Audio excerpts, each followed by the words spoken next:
through the timeline of my application process, and then address some of the critical components individually. So basically, English, which usually comes in an ELT score for Chinese students, a CV, recommendation letter, and research proposal. I will talk a little bit about my background. So this would kind of like give an idea of one example of a successful application. I graduated from Beijing Institute of Technology with a bachelor degree in optoelectronics, information science, and engineering. So basically, what I want to say here is some of you might not have already obtained a master's degree, and that is perfectly fine at Oxford, and you can still apply and get accepted. So my weighted average grade at the time of application was 91.6 out of 100, and my ELT score was quite high, so an overall band score of 8.5, with listening 8.5, reading 9.0, writing 8.0, and speaking 8.5. I had 1 year of research experience before application, leading to 2 SCI publications, 1 second author and 1 third author. But because I came from a bachelor background, that would be quite limited compared to most of you here. I did not use any consultant agency to help with the application process, so it was purely DIY. And now I'd like to go through the timeline of my application. So my first take-home message is start preparing as soon as possible, especially when you're an overseas student and you can't really get in touch much with nominated supervisors in advance.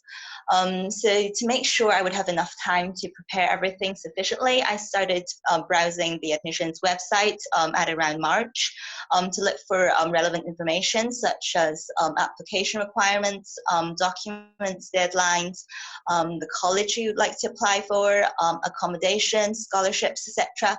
Of course, at that point, it was for a number of universities, so not Oxford.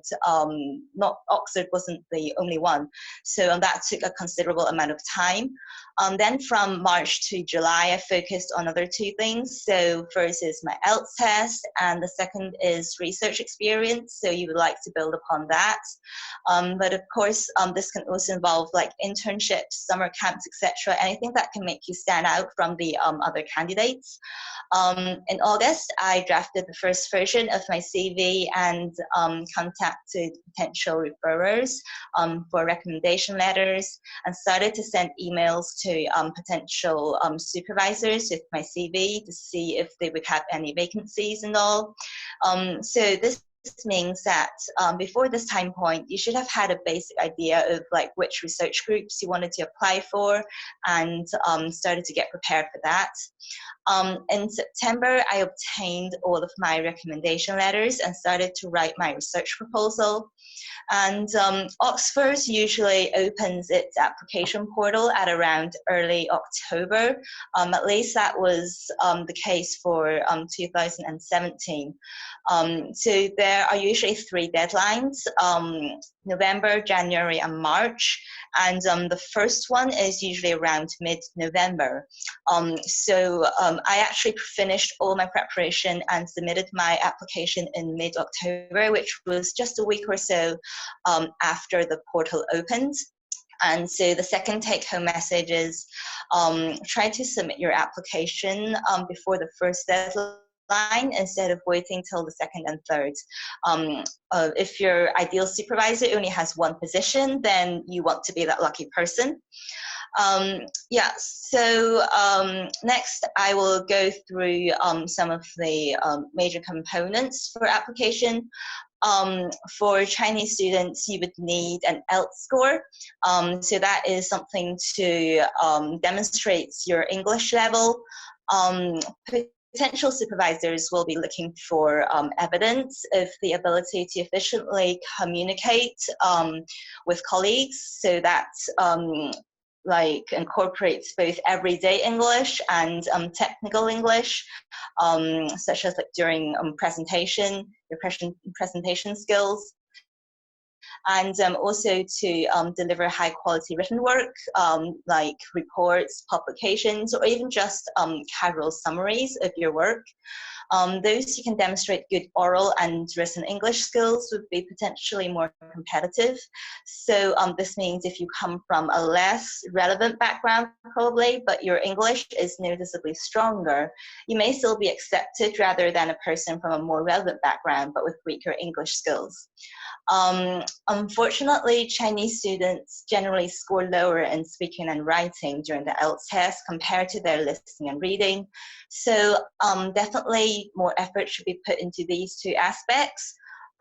English requirements would vary depending on your field of study, but there will be like a specific requirement for each of the 4 elements. And I recall that it was mandatory that each of them were fulfilled. So next is CV. Usually no more than 2 full pages are required to make yourself stand out from the other people. Apart from your basic information, it is advisable to point out any research skill or experience that would be helpful towards your DPhil course, such as a good command in certain software, and experience in attending and presenting at conferences, etc. Also, it would be good to describe in more detail the research you've taken up to date, and most importantly, emphasize on which specific parts of the project you contributed to, rather than just say, I took part in something or I led something. And you can use numbers. So say I worked with or I led a group of 6 people to do some project. Yeah, so it's good to use numbers as well. Depending on your subject of study, potential supervisors may be looking for evidence of other factors, so such as public engagement, planning abilities, networking skills, etc. So it's quite important to actually know what is generally valued in your field of study. Yeah, so next is recommendation letter. Oxford requires 3 recommendation letters. So the first question would be, who should you invite? One thing you should not do is to randomly invite the most well-known professors you can possibly approach. While it is true that recommendation from well-known professors in the field would have some advantages, the most important factor is actually that he or she knows you well and can give you an in-depth summary of your strengths and research capabilities. Potential supervisors would be looking for sincere recommendations, not just a letter of appraisal. And also the identity of your referrer may also depend on your field of study and personal experience. So your previous supervisors, your course lecturers, internship supervisors, etc., these are all totally fine. And one final remark is that if someone you know that is a contact of your nominated supervisor, then him or her would probably be a good referrer, as it would allow your nominated supervisor to go through your documents in more detail and carefully consider you. And finally, I go to research proposal. So this is quite a subtle component of your application. So basically, you want to demonstrate that you have a good potential to do advanced research. And this comes in the form of, first of all, having a considerable amount of knowledge on the topic that the group is currently working on. So you should read some of the group's papers. Second, you should demonstrate interesting and feasible ideas on the topic that you have, and that which could add something to something new to the field. And finally, demonstrating good technical writing skills, both logic-wise and language-wise, would be a good thing as well. So most of you would have much more experience than me at the time of application. Probably I don't need to go into more details about that. But one thing to note is that you might not end up working on the project that you proposed for. Some supervisors would probably already have had a project in their mind for you to work on. So it would be a good idea to ask about this during the interview after application. And a final remark is there isn't a one-fit-all method for successful admission to your dream institution and dream research group.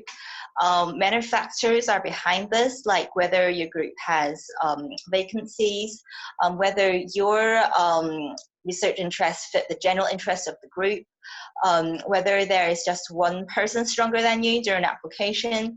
So the only things you can do now are to know your own strengths and weaknesses and try to make your strengths stand out from the others, and try to submit your application before the person stronger than you.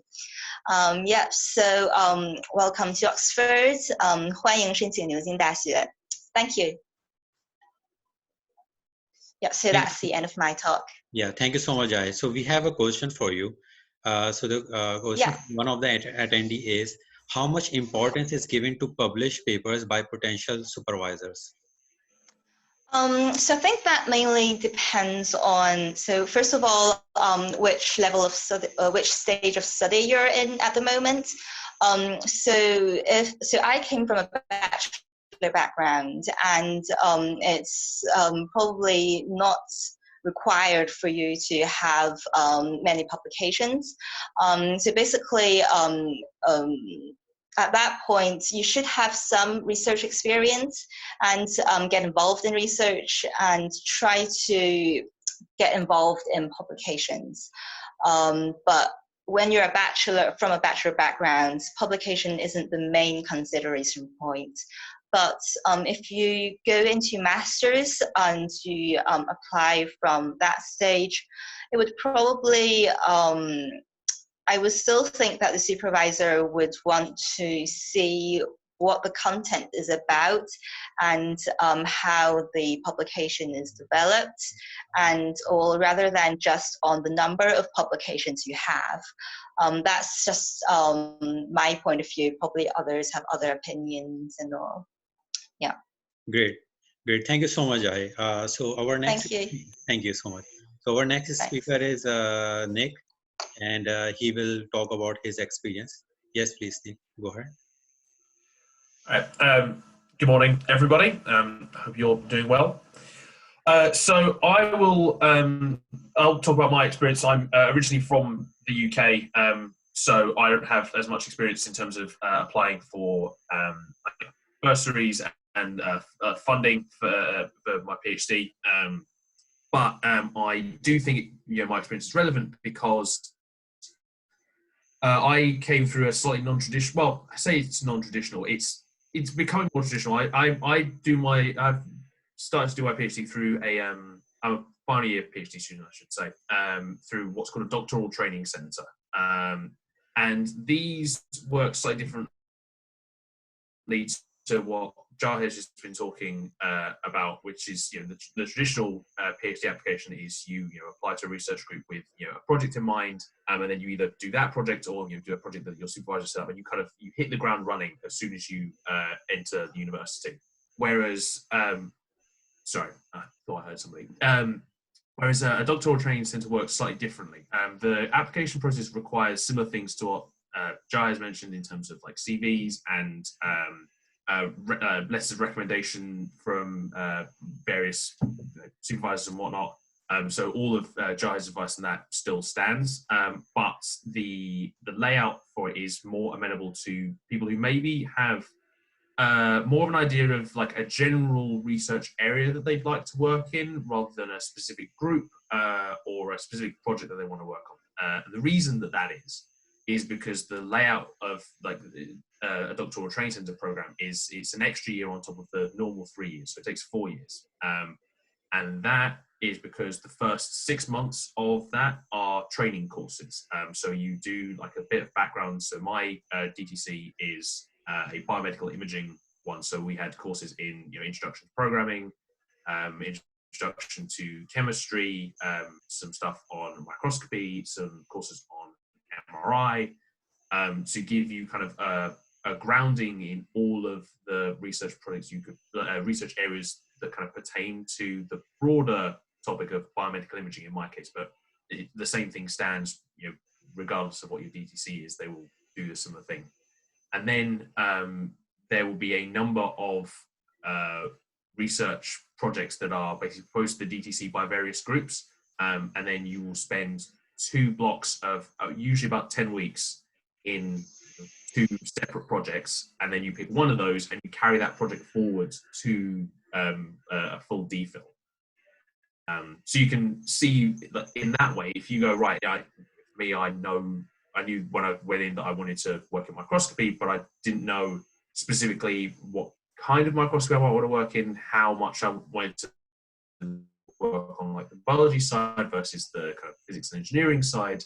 And so having an opportunity to both experience some other research groups that I maybe hadn't had much exposure to in my undergraduate, and also to the other nice thing about being able to do a research project is as much as you can go visit a lab and talk to the people there and get a bit of a feel for it. If you actually work in a lab for 10 weeks, you get a very good feel for what the culture of the lab is like, what it's like to work there, what the supervisors are actually like, how hands-on or hands-off they are.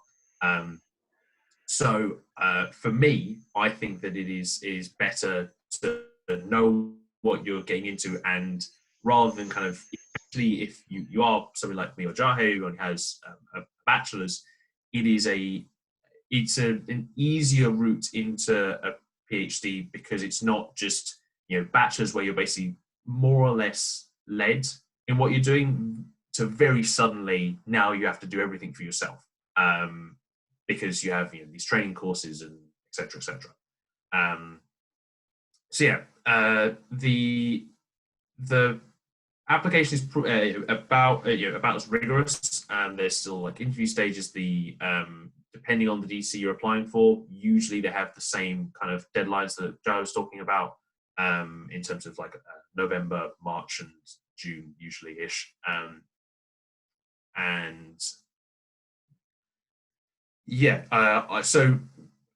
that's my experience, and I think that it's a very valid route, especially if you are kind of a bit more vague about what it is that you want to do, but you are convinced that you want to do a PhD, that you have maybe a rough idea of the research area that you'd like to work in, but don't have a specific project in mind. And usually they are, as Jai clearly demonstrates, you obviously can apply to anywhere, but Oxford in particular, and with a bachelor's and still be accepted. But usually the doctoral training centres are more amenable to people with just a bachelor's, because again, there's this expectation that they will train you a bit, and so that means that there's less of an expectation for, say, prior publications, or or the kind of the transferable skills you will have acquired by kind of doing a master's or a research master's. Not to say you can't apply to a DTC with a master's. It's still there's still valuable kind of training to be had from that. It's just it may have covered some ground that you have already gone over in the course of a master's. Yeah, and I think most of the other advice that I have, Jahe has already given, so I won't repeat it for you. Thank you so much. Thank you so much, Nick. I have a few questions for you, and there is a question from the audience. So the first question is are these CDT schools are just confined to Oxford, or they are across the UK in different universities? They are across the UK in various institutions, but they are not. Whereas, every institution has PhD students, not every institution has doctoral training centres. So I So a lot of London universities do, Oxford and Cambridge both do. I think some Scottish universities do. Usually it's the kind of the larger institutions that tend to have doctoral training centres. I think so. Like also places like Manchester, Sheffield, those kind of places. Right.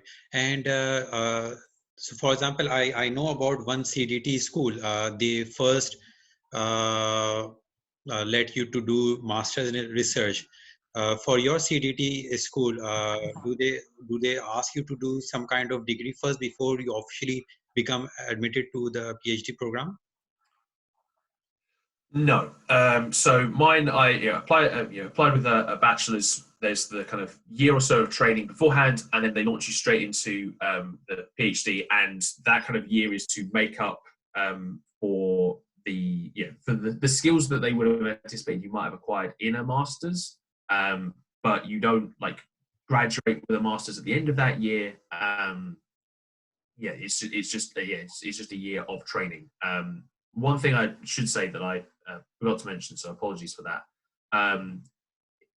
Whilst the general format is that you apply without like a project specific, without a specific project, some CDTs also have like industry collaborations. Actually, quite a number of them do, and those will often have like projects proposed beforehand, and but some of those places may be industry funded. Those people may, if you go for an industry funded place in one of these DTCs, you will usually have a specific project from that industry. So there's less flexibility in terms of the structure I talked about, of getting to kind of sample a couple of potential research projects. But it's also just another route of funding. And I think usually industry funding is more more global, whereas say like if you have a DC that's funded by the EPSRC, usually the funding is only available to European students. Right. So yeah. So when Randy asked this question, do CDT fund international students? So it means only EPSRC can. So I happen to be on a DTC that's joint funded by the EPSRC and the MRC, which are just two grant bodies. Depending on the body that funds the DTC, they will have restrictions on on who they have money for, who they can pay. So a colleague of mine who's on the course, he's from South Africa. The DTC does not fund him because he's not an EU student. But I don't know the particulars of every DTC everywhere. So some of them may fund kind of globally students, and equally I don't know how things like Brexit will impact funding sources. You'd have to talk specifically to the people who are running these doctoral training centres to find out. But usually, I believe the most normal thing is that the funding is available to kind of EU students. Right. And another question is, was it difficult for you to get a PhD, or is it difficult to do a PhD?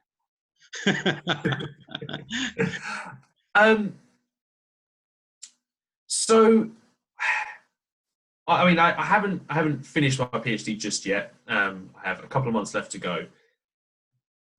Some of the best advice that I got told is that PhDs are tests of endurance rather than skill. Generally speaking, if you are good enough to have like applied to a PhD and be accepted, you are good enough to finish it. You just have to like slog through it. So and I think most people, by the time they get to a PhD, have already done, somewhere between like 3 and 4 years of school. If you've only got a bachelor's, 4 to 5. If you've got a master's. So I think most people are fairly familiar with just like grinding through a process.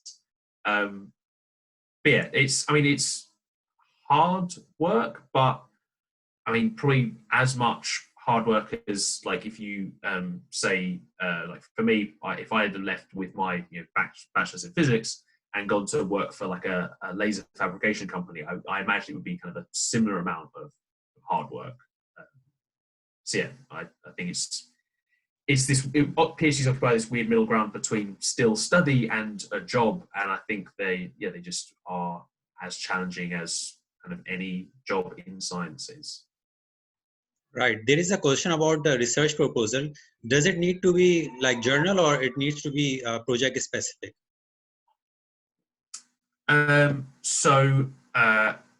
You may want to direct that question to Jahe. For a DTC, you don't apply with a research proposal. You apply like as like a candidate, with your CV and all the rest of stuff. But you don't need a research proposal because they will have a bunch of projects that are proposed by various groups and various supervisors that you will then kind of pick from. So turn over to Jahe or maybe Temur. I don't know if either of you have an opinion on that.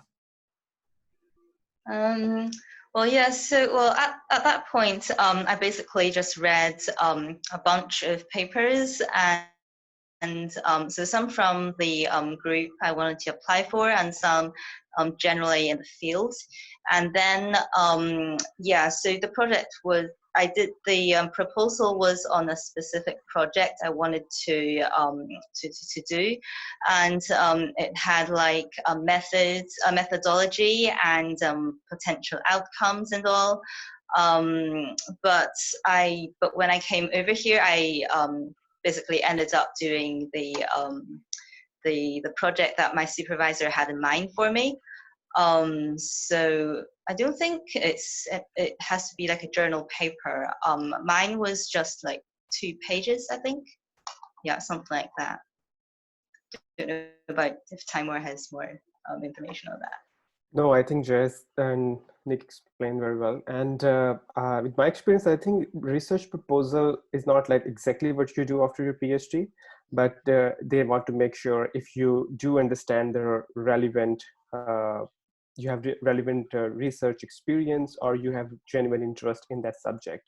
So for example, in my case, I put a specific material, which was perovskite, and making it some particular application in terms of solar cell, but I ended up doing it some optoelectronic devices with that material. So it's better to write down something that match with their area of interest, but make it try to ideal, and then let's see how does that go at the end. Yeah, I mean, so it's similar to what I said about the kind of wanting to have people like when you have referees, you want to have people who have like who genuinely know you and can give like an authentic account of what you're capable of doing.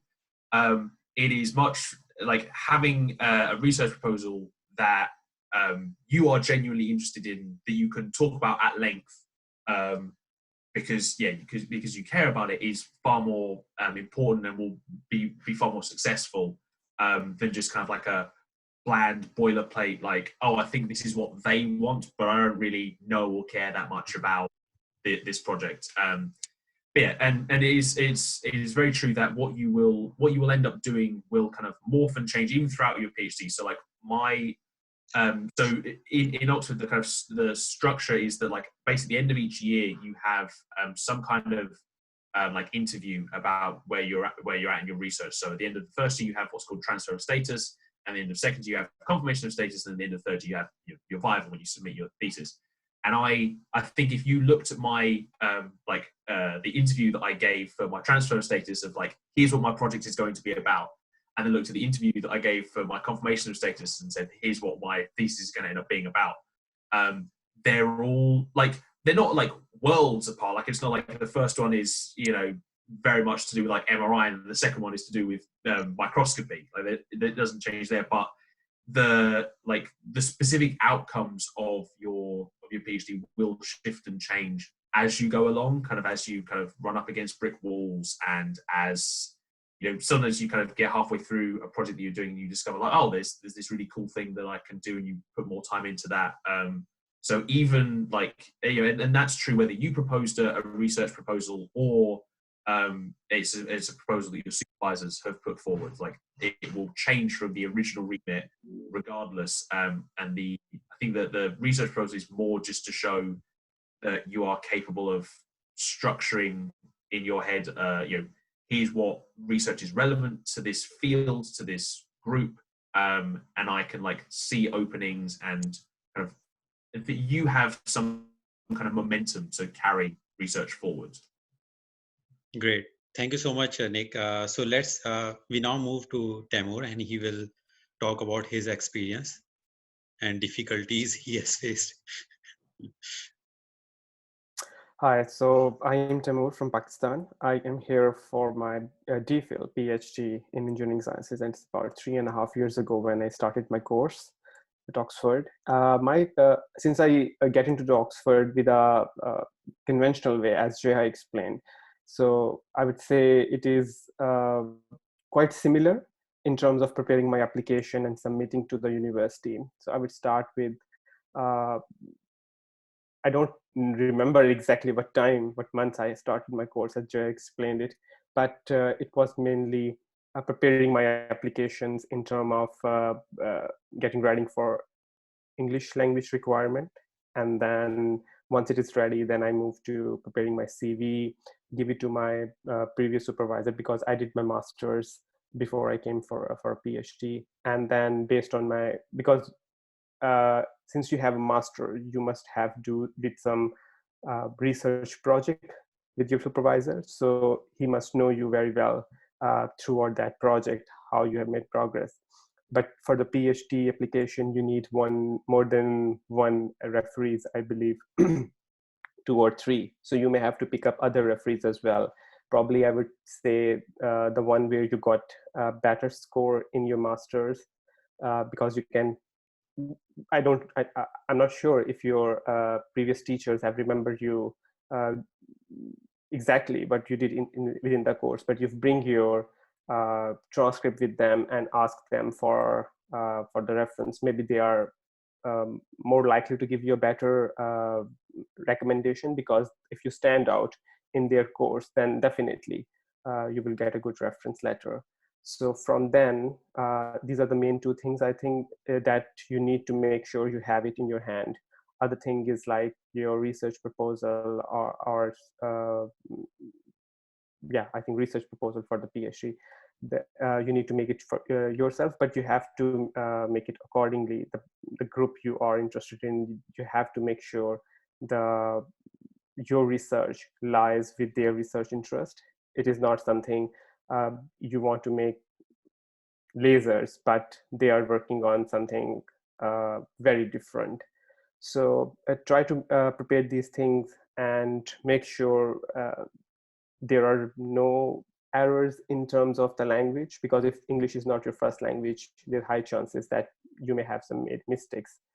And then submit it to the before the deadline. As Joya explained, she said that she submitted it in the first deadline, but I submitted to the second deadline in January.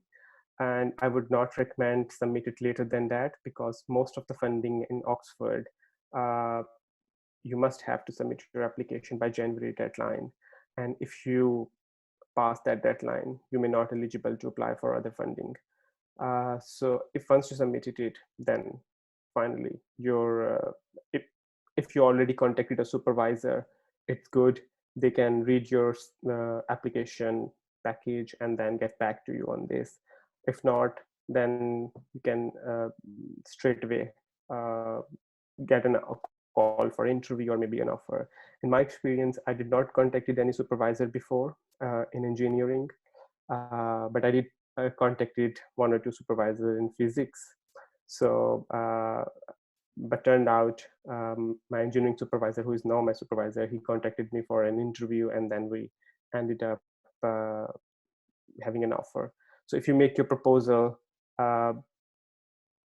that stand out, of course, your previous academic credentials, for example, your scores in your master's or maybe in undergraduate, your research profile, if you have some publication that give you benefit to over the other candidates. But of course, your relevancy of research proposal is also important.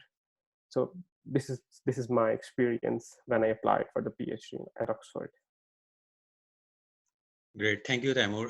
Tell us more about various funding resources that are available for a student from subcontinent India, Pakistan, and Bangladesh, Sri Lanka?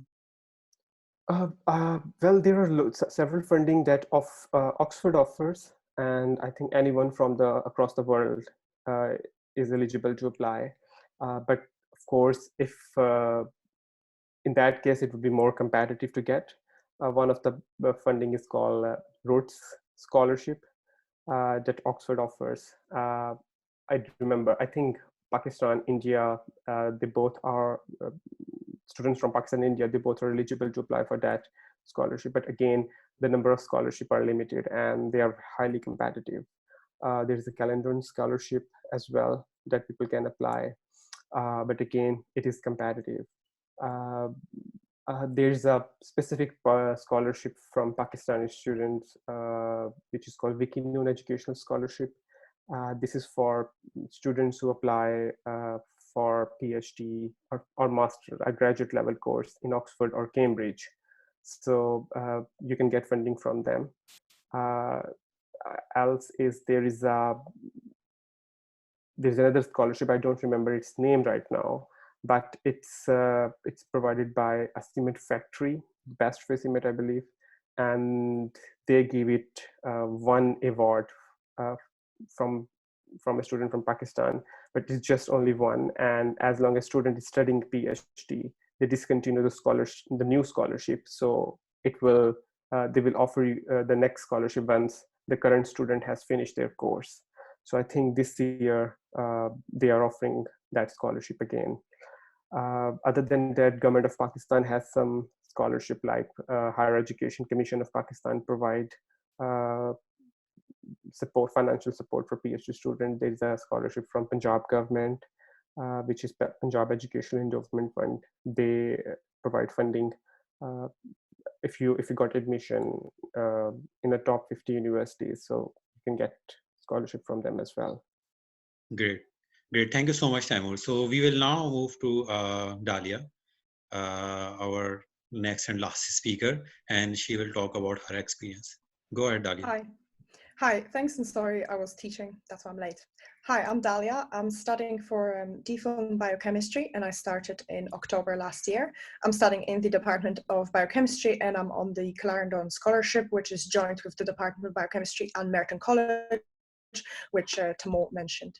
I applied to Oxford because I found a group that I really liked at Oxford, and for biochemical and sort of life sciences things, I would say that maybe on the contrary to what the guys said before, one of the most important things is to contact the supervisor first. I think that's kind of the canon in terms of life sciences. So what I did when I was applying, I contacted different groups at different universities, including Oxford, and I found a group at Oxford that I really liked.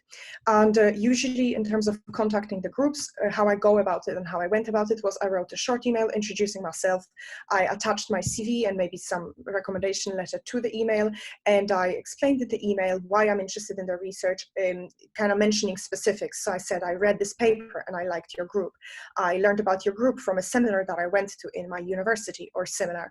I think it's important to mention specifics because I think group leaders, especially in biosciences, get a lot of emails from a lot of people. So you need to stand out and explain specifically why you are interested in that group, because a lot of people just copy and paste the same email. That's what I did, and I received pretty much email responses from everybody. Some of them said, oh, we don't take students, but thanks for your email. But it's good to know that your email reached people, so put a lot of effort into the email if you are emailing. So after that, I actually went and visited a lot of groups, including the group at Oxford, and I really liked the resources that they had. I liked the fact that the group where I work is connected to a facility that's called Micron, which does a lot of microscopy, because that's what I like doing.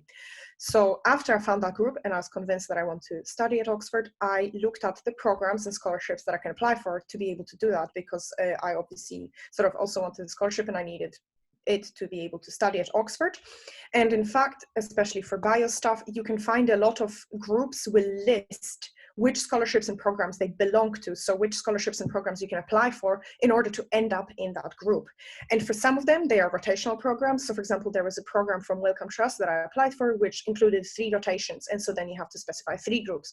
There are also some programs where you apply and you specify 1 group that you want to be with. And that's the program that I'm on now. And it's a program in DPhil biochemistry. The program that I applied for and that I ended up on does not come with its own internal funding. Some of the programs like the Welcome or the DTC, which I'm sure Nick spoke about, I'm sorry, wasn't here. Some of the programs like DTC or Welcome and other programs come with own funding. Mine didn't, but I applied by the January deadline mentioned earlier. So I applied by, I think, 10th of January. And if you apply by that deadline, you are considered for a breadth of different scholarships which Oxford offers, including the Clarendon and some other departmental and college-specific scholarships. And if you do that, some of the scholarships you don't even need to apply specifically for, your application just gets considered. And that's what happened for me. I got considered for the Clarendon Scholarship and I just got awarded it. The scholarship is joined with my department and with my college, so 3 funding bodies kind of come together to fund me. And yeah, basically this was my journey to Oxford. I failed to mention that I'm Polish. So in terms of applying for these scholarships, most of them, including Clarendon, including Welcome, and including the DTC, are available to both British and European nationals. And I know that Clarendon and Rhodes and Welcome are also available to international students. So international students can apply to those. So if you find a group and you see like, okay, they've got different programs and you are an international student, you can check if you'd be able to apply for this program, because sometimes, unfortunately, you need the home or EU status. Now that might even change. We don't know what will happen with this. Fortunately, for me, that was the case. Although Clarendon, as we know, is also available to students from different countries.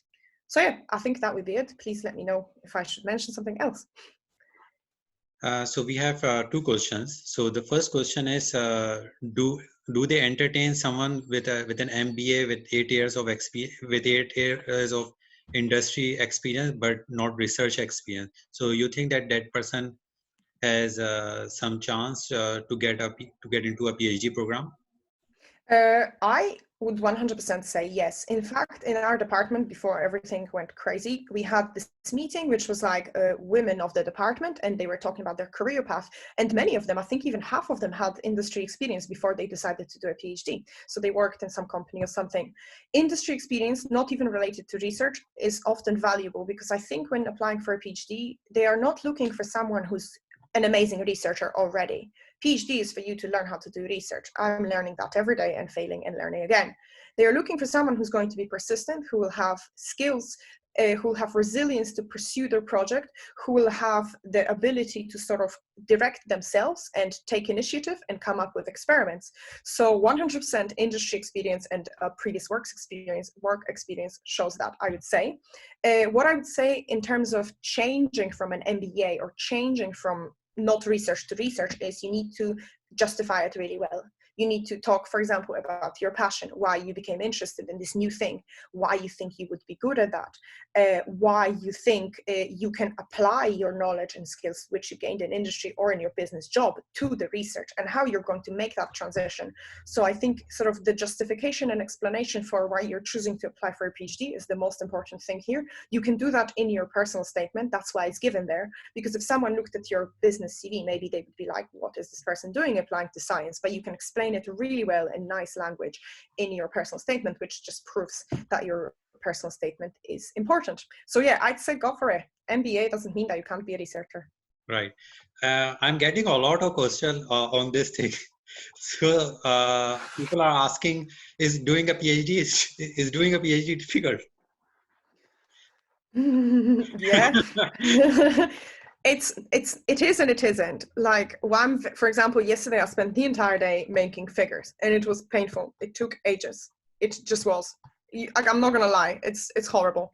But then it gives you the satisfaction because it's the data that you collected. I think the personal aspect of you working on it and it being your data, which your thesis, your name is going to be on your thesis and maybe on a paper, that's a huge thing. And I think that's extremely important for me. This is the reason why I'm doing a PhD. Science fails at all times and forever. There's no lies about that, which is why I mentioned the resilience and persistence. You have to be like made of steel for a PhD. You just have to be ready to repeat the same thing over and over again. You have to be ready to face the fact that it just doesn't work and come up with roundabout routes to get the same thing, or to come up with a different experiment which will prove what you need to prove.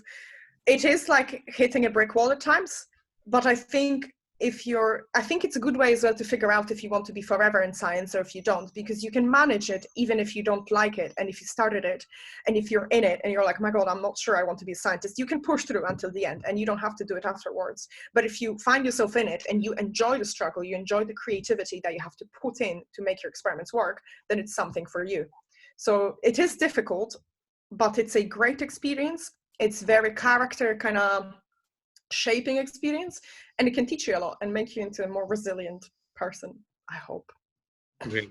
If I can just add one thing to that, like you do absolutely like hit brick walls at times, but that's because like the whole point of doing a PhD is you're doing novel research. You're like at the cutting edge. Like that's one of the most like jarring shifts between like undergraduate, you know, even like masters. It's like there's a fair amount of stuff that you do that has been done before, and so it's like, all right, I go into this room to do this experiment and I know what I should get out the other side. Whereas a PhD is not like that. You're going into a room and you're like, I don't know, I think this is what we should get, but maybe it's not the case, and sometimes it doesn't work because you're at the cutting edge of science. And by the time you finish your PhD, it's like you are one of, if not the expert in your particular like niche bit of a field. And you only get that by kind of trying and not succeeding on a bunch of things, because that's how like the scientific method works. Yes. So there are two questions. So I think we have already answered, but just to be sure that Andy got the answers. So the first question is, should we contact the professors first, and then if they agree on funding only, then we should apply to the university? But I think it is not right. We can apply anyway, right? So for the programs that I applied for, at least, it says on the website, please do contact the supervisors before. So they strongly suggest you do. But for programs like the Wellcome Trust and rotational programs and the DTC, you don't have to do that because you would have to choose the rotations anyways. It's more than one person. But for programs where you choose one group, you do contact them in advance. So you can do both.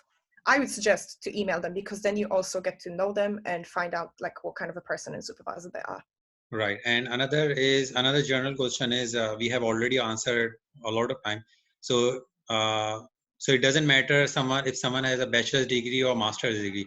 After bachelor's degree, you become eligible to apply. Yes. So I think you can apply after bachelor's, and a separate master's. And so, for example, I did an integrated master's, so I don't have a bachelor's degree. So I just did like a master's in one go, 5 years. So you can apply after all three of those. What I would say, kind of the advice was given to me when I was applying with just a bachelor's. I don't know if Jai got similar advice. Was that whilst you absolutely can apply with a bachelor's, how successful you will be is it's this weird thing where it's dependent on the other people who are applying. So if you apply and the particular pool that you're applying into is all everybody else has a master's, then then you're less likely to be successful because of everybody else around you. Whereas if you're kind of applying to a pool that happens to have like an even split, then your chances are better just because of like the people around you. And obviously you can't guarantee what kind of pool you're going to be applying into, which like, partly that's why I was like advised to to consider DTCs, is because you tend to on average have more people applying to those with just a bachelor's, and so your odds are a bit better. So yeah, it is possible, but it just might be the case that you might have has higher odds with just a bachelor's, depending on the program, depending on the lab. Yeah, I figured it's worth to kind of have a sober approach to the odds if you are applying with just a bachelor's. Yeah, I think if you're applying with a bachelor's, so after the bachelor's degree, some people, at least from my course, I feel like they came out not having that much lab experience, which wasn't like their fault or anything, because it's like you only do like a 3-month project.